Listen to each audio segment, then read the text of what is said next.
Meus queridos, gostaria de cumprimentá-los com a graça e a paz do Senhor Jesus. Estamos aqui nesse momento para transmitir para você uma palavra de Deus que eu tenho refletido nela nesse dia de hoje.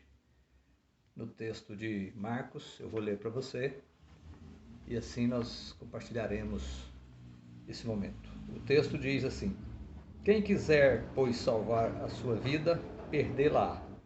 E quem perder a vida por amor de mim e do Evangelho, salvá-la-á. Que aproveita ao homem ganhar o mundo inteiro e perder a sua alma? Que daria um homem em troca da sua alma?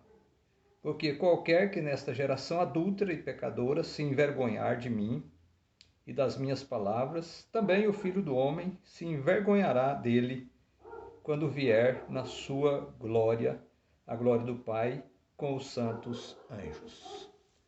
Deus abençoe vocês que estiverem nos ouvindo.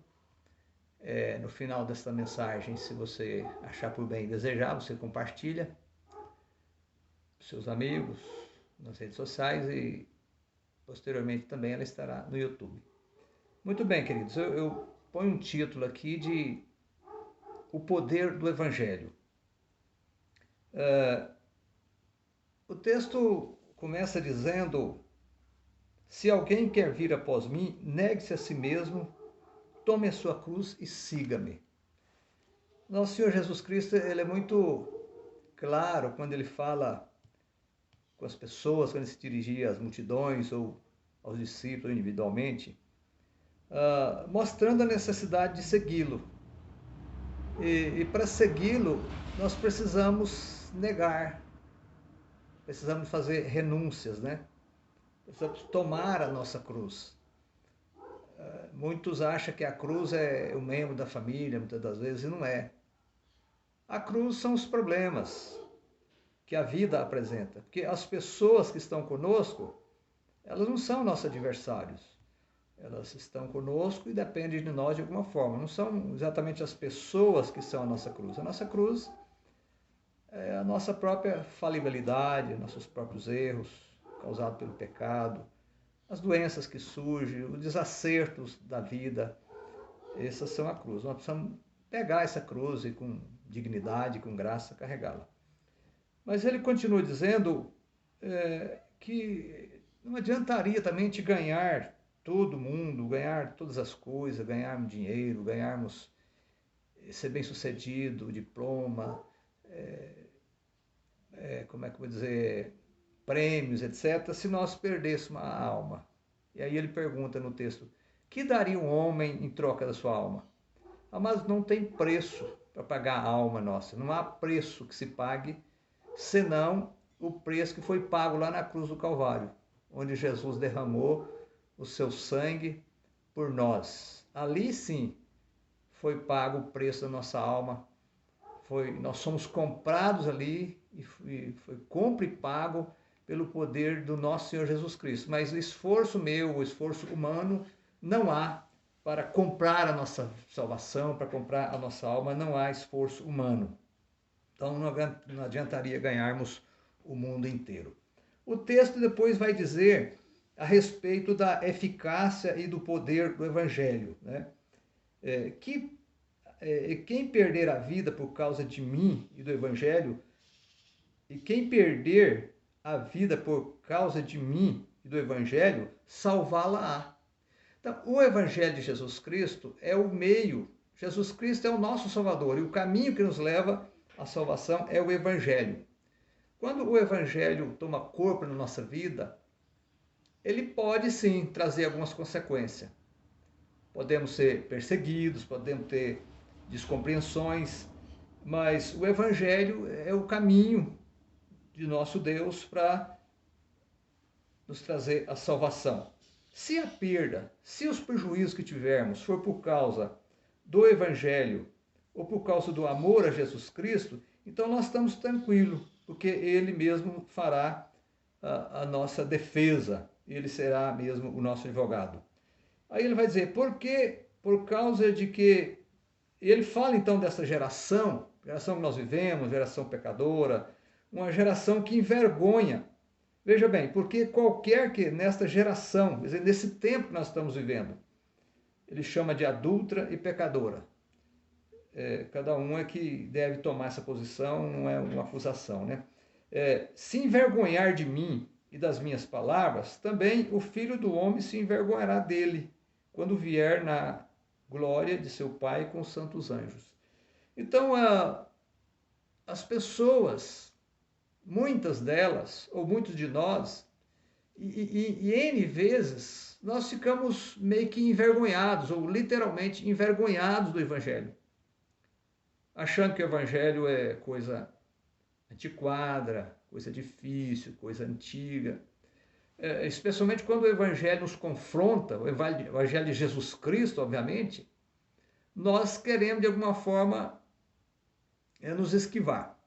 Lá no passado, eu ainda era muito pequeno, muito criança, eu ouvia falar muito na caixinha de promessa, vocês devem saber.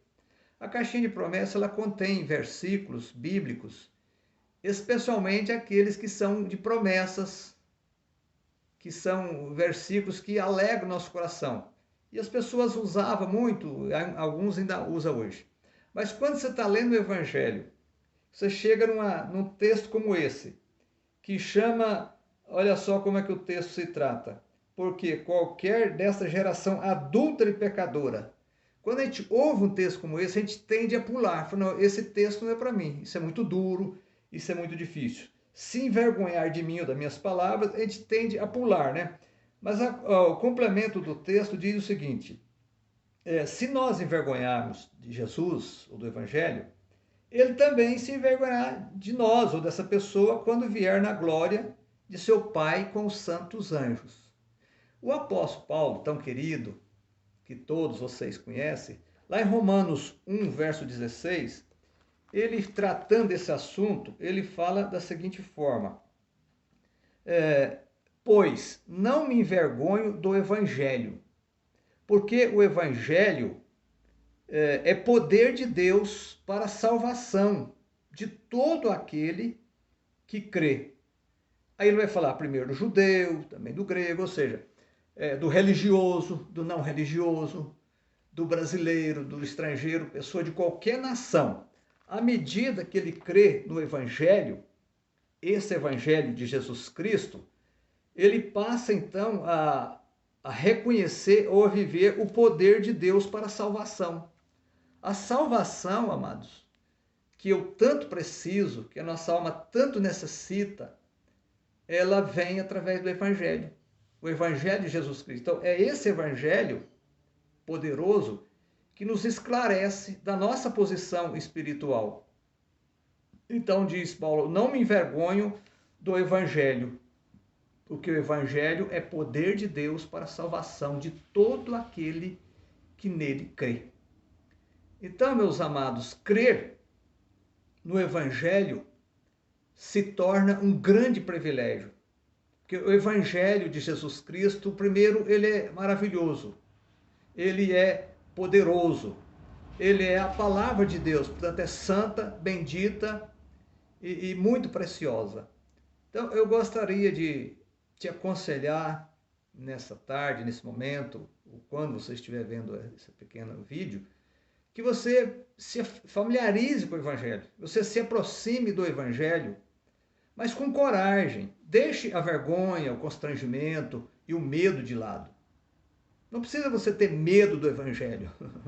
O Evangelho é simples, o Evangelho é glorioso, ele é esclarecedor e ele é revelador à medida que você busque a Deus com muito entusiasmo, com devoção, com oração. Alguns me dizem, mas Wilson, eu leio, mas eu não entendo, eu não consigo entender nada. Olha, não desista. Existe, obviamente, alguns métodos de leitura que pode facilitar para o iniciante da Bíblia. Você pode interagir conosco em outra oportunidade, mas eu normalmente oriento as pessoas a ler o Evangelho, a Bíblia toda, mas começando pelo Evangelho de João, pelos evangelistas, né?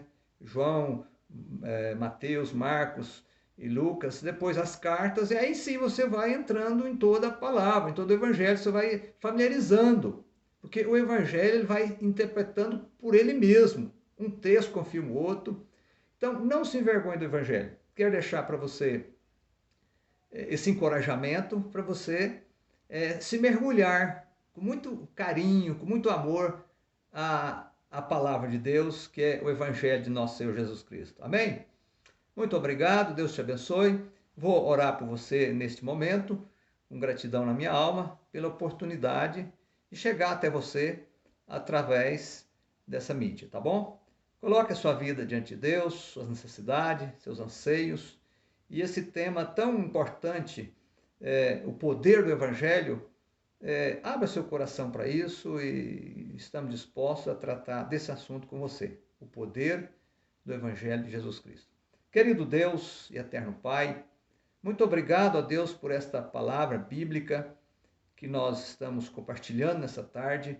Derrama as tuas bênçãos sobre todos aqueles que irão ouvir esta pequena mensagem, que o Espírito Santo do Senhor possa adentrar esse coração e fazer com que esta pessoa compreenda, entenda e se sinta alimentada por esta palavra e o teu próprio Espírito Santo venha despertar no coração dessa pessoa um desejo, uma sede de seguir avante, conhecendo a sua palavra, conhecendo o Evangelho, que é o poder de Deus para a salvação.